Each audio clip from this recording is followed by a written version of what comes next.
So I get a lot of messages and emails from people who have just gone through a breakup and they're in panic mode. They kind of conceptually know that this is an opportunity to make big changes, but they don't exactly know how to do it. The problem is that they become really focused on trying to change their partner's mind. But a breakup is a perfect opportunity to take a look at where you went wrong and use that information to be able to grow yourself massively. This counterintuitively maximizes your chances of reconciliation. So in this video, I'm going to break down the Tactical Relationship Postmortem. That's going to help you specify points of growth for you to maximize your chances of reconciliation.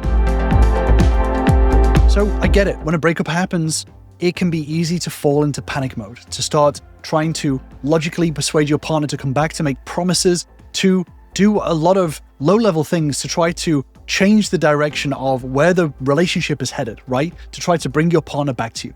The problem is that if your partner has broken up with you, there's reasons for it. So as you get into this panic mode, what happens is you end up proving your partner right for wanting to walk away from the relationship. Because instead of taking the time to self-reflect, you end up just trying to get them back. Ultimately, what they're wanting to see is a relationship that can serve both of you moving forward. This involves emotional skill, this involves communication skills, this involves many layers of changes. But when you're stuck in panic mode, your focus becomes all about just trying to get your partner back, not the deeper underlying changes that need to be made first. So in this video, I'm going to show you how to use the relationship breakdown and breakup as a way of self-reflecting and building yourself back stronger, figuring out the right places for you to grow in order to build the relationship back stronger. So yes, breakups hurt, but they also uncover really, really deep opportunities for growth. So this isn't about getting over your partner. This is about getting into yourself. You're building the inner infrastructure for healthier, stronger, better relationships moving forward and a clearer identity on who you want to become. The best part about this is that as you start to hyper-focus on very specific parts where you can improve, then what happens is you start to increase the chances of reconciliation because you're working on the points of contention and the struggles that you had in the past. But regardless of whether or not reconciliation happens, this is how you upgrade your relationships and create a stronger blueprint for yourself moving forward. So the very first step in this tactical post-mortem is emotional containment and regulation. The goal of this is to start to stabilize yourself before taking the time to analyze. When it comes to breakups and when it comes to trying to figure out where you can start to improve, what went wrong, what you can do moving forward, you need to have clarity, not chaos. And it really matters because in the middle of heartbreak, your nervous system becomes dysregulated. You end up being in fight, flight, or freeze mode. And this state is not a fit state to really make sense of anything. You can end up falling into very toxic patterns of blaming or anger, hatred, resentment. So emotional regulation helps you start to create the inner calm that is needed to reflect with accuracy, not just through the lens of your own pain. So in this step, here's what to do. You can use the name, reframe, and redirect method. This is quite simple, but it's very powerful. This is naming the emotion. So as you are starting to reflect on the breakup, start to get into a habit of naming the emotion that you're feeling. Rejected, ashamed, abandoned. But then you can start to reframe the meaning. For example, this isn't rejection, this is reality giving me new information that I didn't know before. This is a point in my life where I'm able to take the time to make use of the feedback that I'm getting. And then simply redirect this into action steps moving forward. So this is starting to create a plan on what you can do, on the things that you know baseline that you need to improve.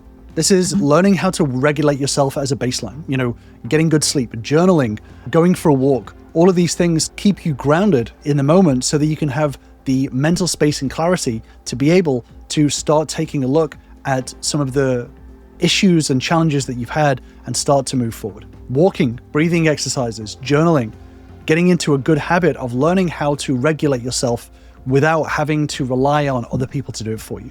This step is so important in supporting your growth.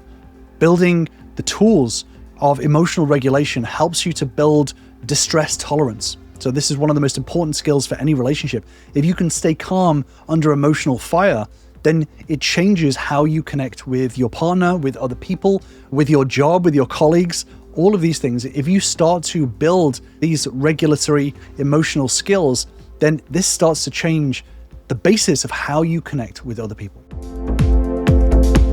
Step 2 is a behavior-based timeline goal. So this is where you see the relationship without any emotional spin. So once you've self-regulated, being able to look at the relationship and seeing it in a more logical sense rather than fueled by your emotions. And this matters because we can't grow from fantasies. We can't BS ourselves about the relationship.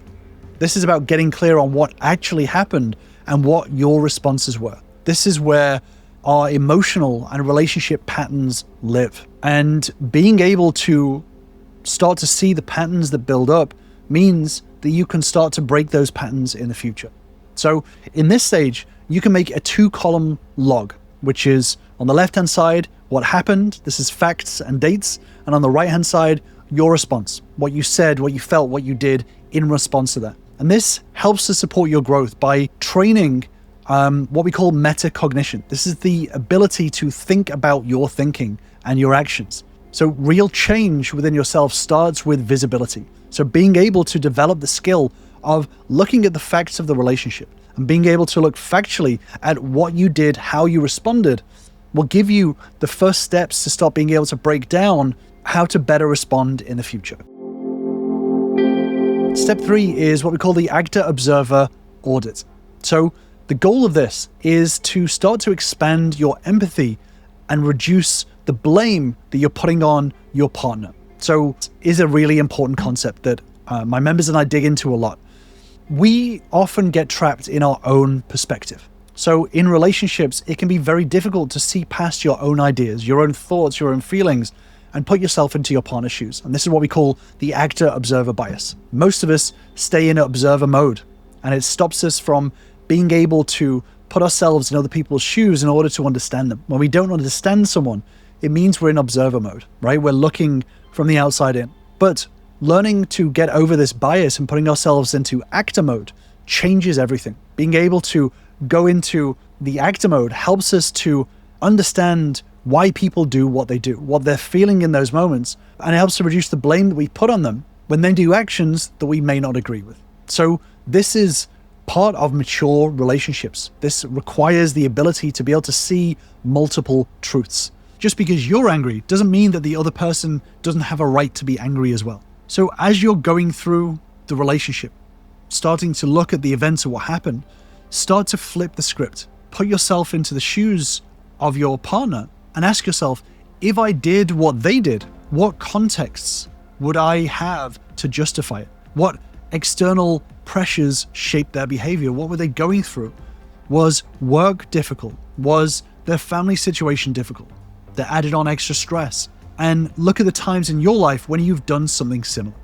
So it doesn't have to be exactly the same, but being able to build this awareness and empathy towards your partner starts with being able to look at your own behavior when you've done similar things and used other factors to justify it. And this is a really crucial skill to start building. It supports growth by building cognitive flexibility, which basically builds your cognitive function muscle. It starts to develop the ability to be able to hold two truths in your mind at once. You know, your partner feeling angry at the same time that you felt angry, instead of I'm angry, so therefore you shouldn't feel angry, right? So this cognitive flexibility is a core trait for resolving conflict and being able to develop healthy intimacy. Holding two truths in your mind at once is a real skill to build. And this all starts with getting rid of this actor-observer bias. I'm going to do a few more videos on this in the future, so let me know in the comments below if you want me to dive deeper into it. So step 4 is the confirmation bias filter. So the goal is here to start to see what you chose not to see in the relationship. This matters because you can't protect yourself in the future if you're blind to your past filters. A lot of us put the blame on our partner for the way that the relationship turned out. This is coming up with our own confirmation bias, just seeing what confirms our own belief. And oftentimes during breakups, we can keep that confirmation bias on. Well, they started this fight. They did this to me. They did this XYZ. all of their actions contributed to the relationship breakdown. The problem with this confirmation bias is that you miss out the many, many ways that you could be wrong. The many, many ways that you didn't have deep empathy in the moment when it was really important, that you didn't validate your partner, that you didn't have good communication skills to build emotional safety, that you didn't know how to develop intellectual intimacy and goal synergy. These are the three main core elements of relationships. I'll link to on the screen. If you want a deeper dive into this, then join my relationship bootcamp, where we break down these three core elements, how they interact, and how they're crucial for rebuilding a relationship. This is where all my members start, so just click on the link in the description to grab your spot on it. But when it comes to confirmation bias, we can ignore so many of the actions that we performed in order to place all of the blame on our partner for the state of the breakup, right? So this is so important to be able to start looking back at what you missed about yourself along the way. All of the ways that you could have been wrong about your partner's character. Things that you wanted to believe despite the reality.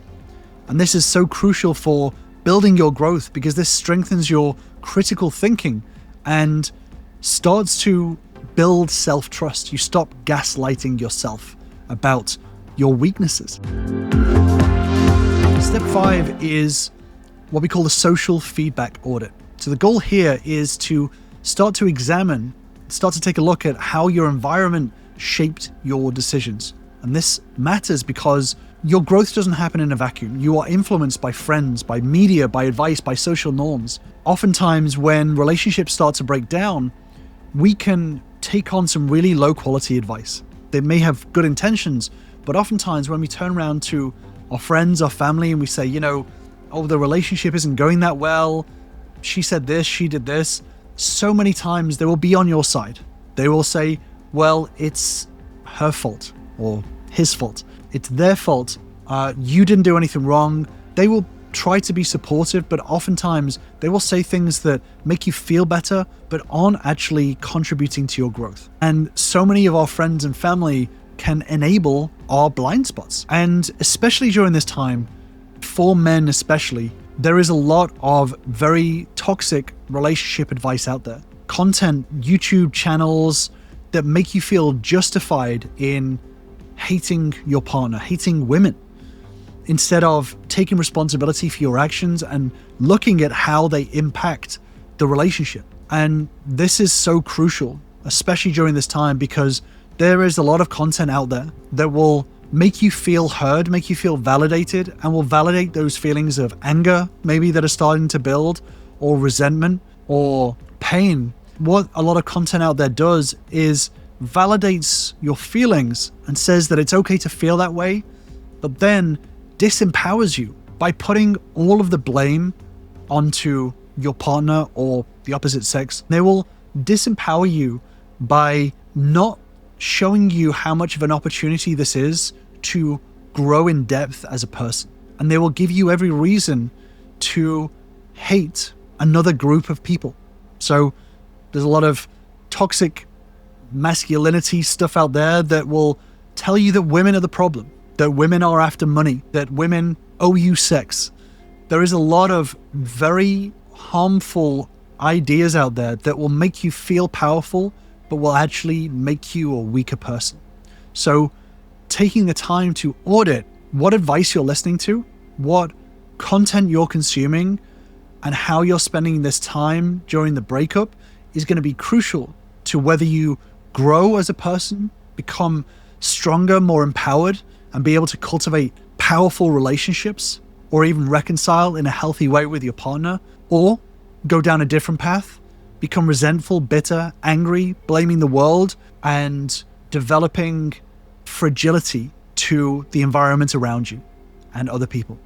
So it's crucial that you start to take an objective look at the environment around you. This supports your growth by sharpening your social resourcefulness. This is your ability to curate a healthy support system around you. And this is going to be really crucial for whether you reconcile your partner, whether you rebuild that relationship or not.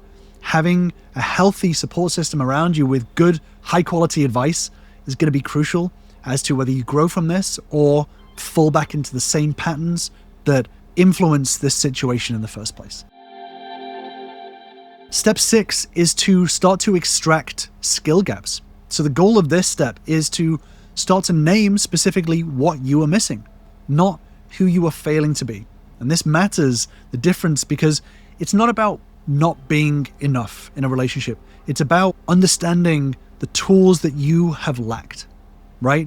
We can go through a breakup and we can feel low about ourselves. Our self-esteem can be low. We can feel like because we've been rejected that we have less value as a person. Sometimes we can overcompensate and start to rebuild back our perceived value by telling the world that we are valuable and sleeping around and, going to the gym and showing off all of our money on social media in order to prove how valuable we are.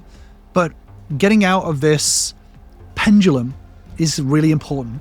Understanding that as you are, you have value. The reason why the relationship ended up the way that it did is that you've learned tools that oftentimes were effective in the short term. If you think about it this way, the tools that we can use as a default, raising our voice, it's a useful tool in the short term because it stops someone saying something that hurts you. It stops you from hearing tough truths. It is a useful tool that a lot of people use, but it's not useful long-term for a relationship. It's useful in the short term. Just like you can stave off hunger by eating a chocolate bar, it's useful in the very short term. But when you keep using that tool, you see how ineffective it is at actually keeping you alive, sustaining that, right? And it's the same with relationship tools.